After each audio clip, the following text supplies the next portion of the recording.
Hello everyone, this is unofficial Sando. Today let's look at a problem to implement a mask heap tree using dynamic array. This is a non-lead code problem, but it's a real interview problem. Let's look at the problem description first. A mask heap can be represented as a tree, as shown in the right side of the slides. However, we are required to implement using a dynamic array. In C++, this is a vector, and also it's infer that we only can do the in place operations if we want to swap some elements. So let's denote h as height of heap tree. Here we have three operations for mask heap. First one is insert. This is to insert new elements in mask heap. The requirement is doing this for big of log h, and pop operation to pop the top of the mask heap, which means pop out the greatest elements in the heap. The computation requirements is also big of log h, and as well as top to return the maximum elements in the mask heap. The complexity should be big of 1. Let's look at first how to implement insert operation.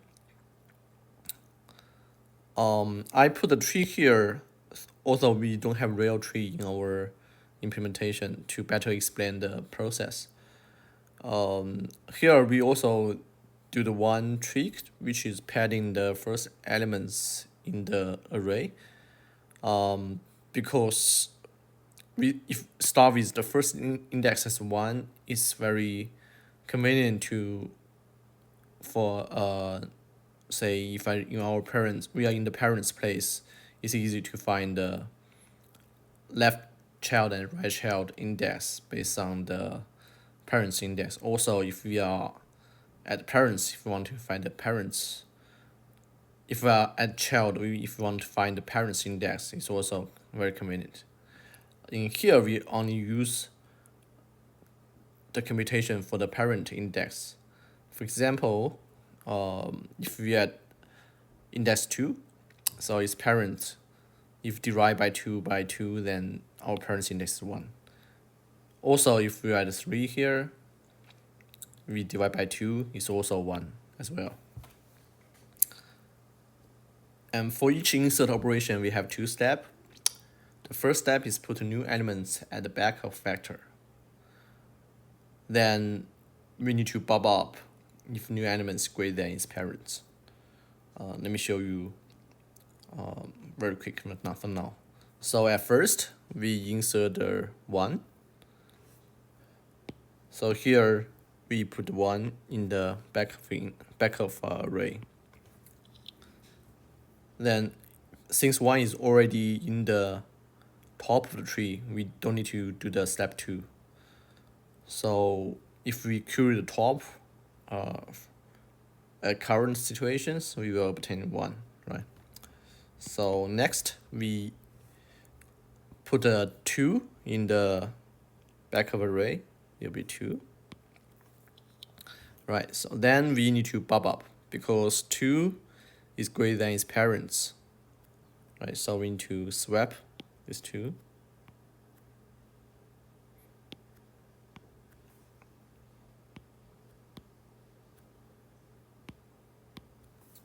Right, then since 2 is already in the top, we don't need to do further operation. Then right now the top is 2. So next we put 3 in here in the back of array. We look at its parents. So 3 divided by 2 is 1. So its parents 2. 3 is greater than 2, so we need to bump up 3. Right.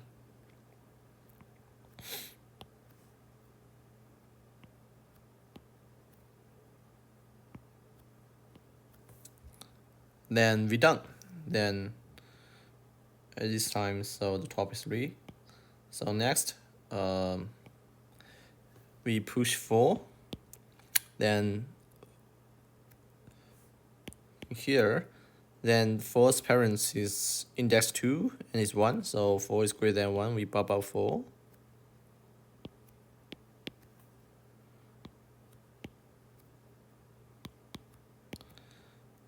Okay, then we haven't done yet because we need to continue compare with the parents until the parents is greater than my current value or I'm already in the root of the tree, right? So 4 is still greater than 3. We swap 3 and 4 here. So then we done. Then the current top is 4, right? Then the last we push 5 into the back of the dynamic array. We swap 3 and 5.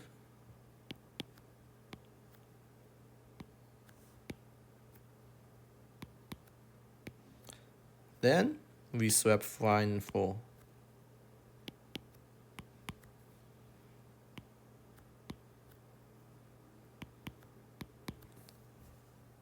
Okay, all right. So then eventually we finish all the insert elements.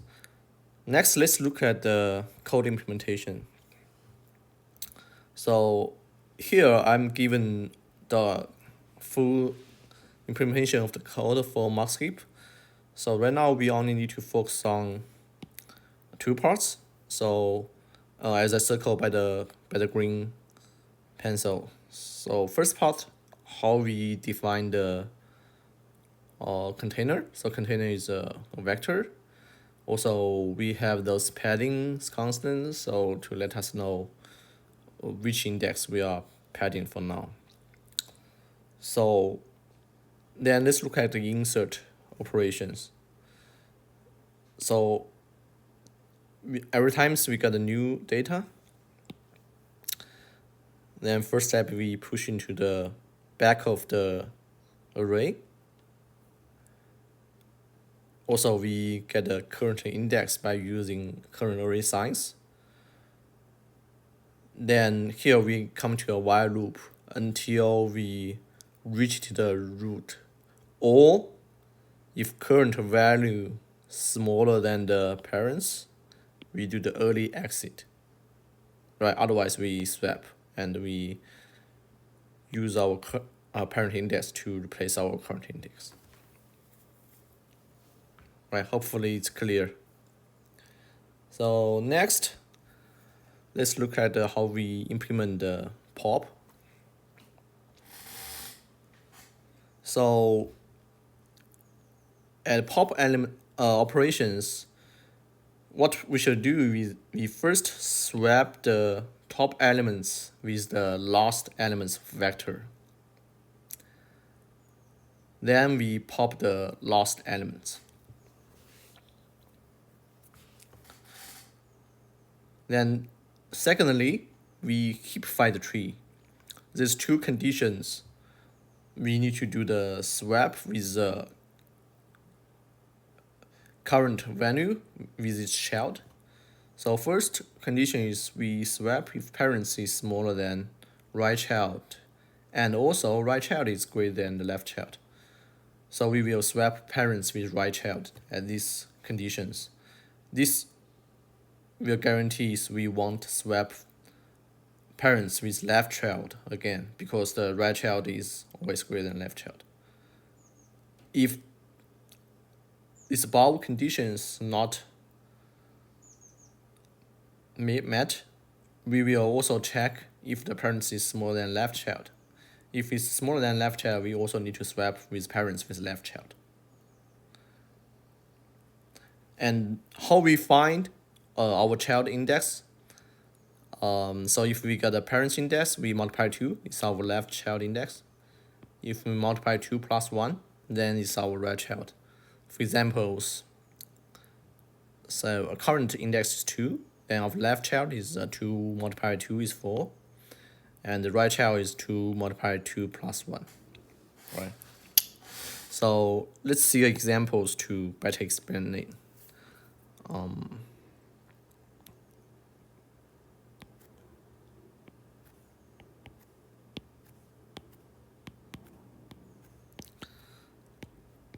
So I'm giving an example here. So we need to pop as a sequence of the greatest value of the current mask heap. So for example, we call pop first, right? So we go into the first step, we swap the top of mask heap with the back of array. So this will be 1 and 5. 1, this will be 5. Then we remove the back of the array. Here we will remove 5.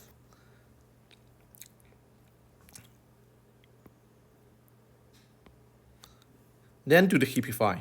So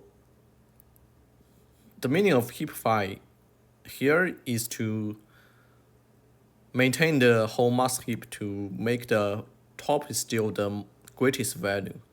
So we need to trace from the top to the bottom to make sure the top one of each sub-mask heap is the greatest.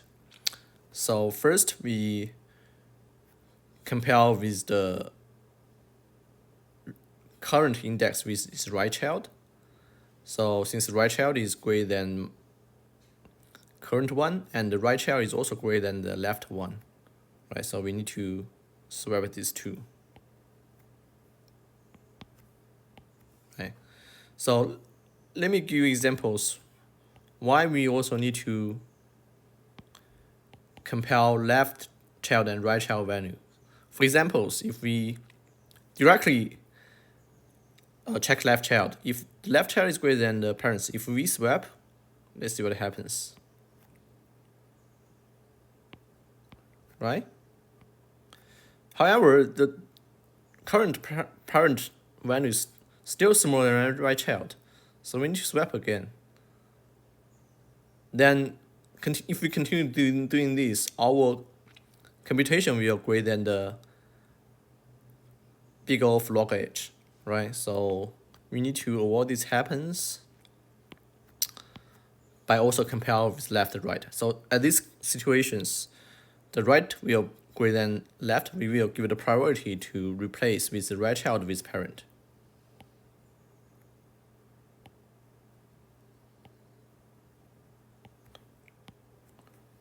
And doing the same thing here. Right. So here we're done because 4 is greater than 3. We never need to do another heapify. So we already achieved the heapify tree. So at this moment, the top will be 4. Then let's keep in pop. As always, we swap the top with the back of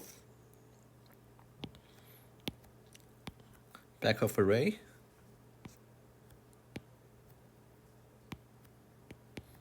Then we remove the back. Then we heapify the tree. So right now, right will be smaller than the left, but the left is still greater than the parent. So we need to swap.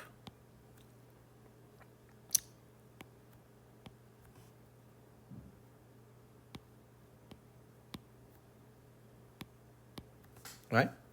So then we're done. Here the top is 3. Then let's continue pop. Let's continue pop and swap with the top with the back. Right now is okay. Then let's remove the back of vector, right? So then let's heapify the tree. Since we only have left child, we will swap them.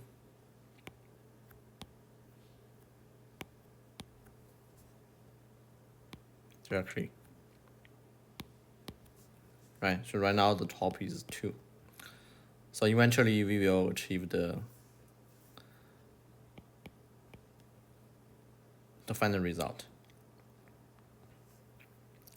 Okay, So this is done. Then let's look at the code. So right now we will look at the rest of the part of the whole mock heap. So pop operation, we don't take any input arguments. We'll obtain the back index, and we'll obtain the top index. We will swap them, right? So then we pop back the last one in the array. Then we do the heapify. So at heapify, we will get the left child index, right child index. Then first we compare left child with right child, and we compare with the current value with its right child. We also need to make sure left child and the right child is not out of the range of the array. So if this condition is satisfied, we swap, and we continue heapify for the right child subtree. If the first one is not met, we need to see whether we want to swap left with the current one. The same thing here as well. Also, I want to talk more about my whole design for this class.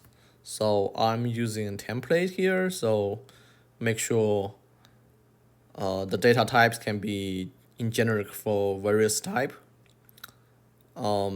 Here I constructor to let the user to pass in a padding value, but I may think this is not really necessary if you really don't want to do that, because you can set as 0, -1 or something. We want to visit the values anyway.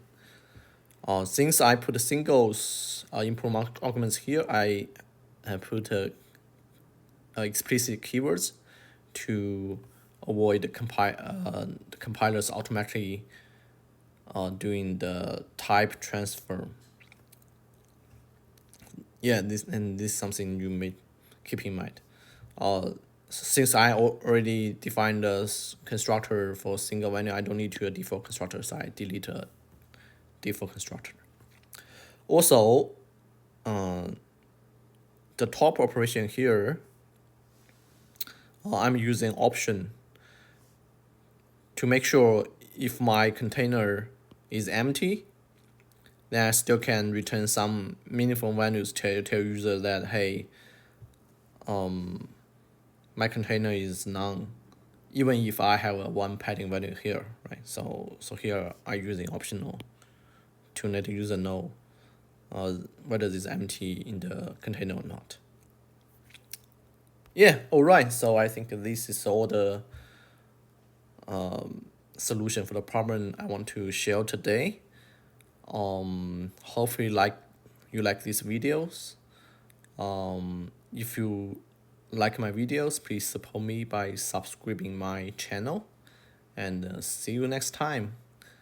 Also, please leave the comments to share your think for these problems, and any suggestion will be helpful. See you.